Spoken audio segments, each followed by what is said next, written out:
আসসালামু আলাইকুম রহমতুল্লাহি ওবরাকাতু। অনেক ভাই প্রশ্ন করছেন, হুজুর কোরবানির মাংস কয়দিন পর্যন্ত খাওয়া যাবে?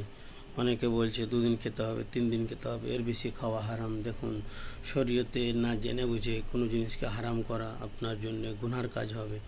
এগুলো করবেন না, আগে শরীয়তের মশলা জানতে হবে।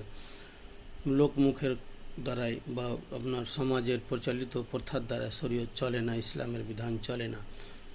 কোরবানির মাংস আপনি আপনার যতদিন খাওয়ার ইচ্ছা রেখে খেতে পারেন, সে 1 সপ্তাহ হোক, 2 সপ্তাহ হোক, 2 মাস হোক, 4 মাস হোক, বছর হোক, আপনি যেমনভাবে রাখতে পারবেন রেখে আপনি খেতে পারবেন, আপনার এতে কোনো অসুবিধা নাই।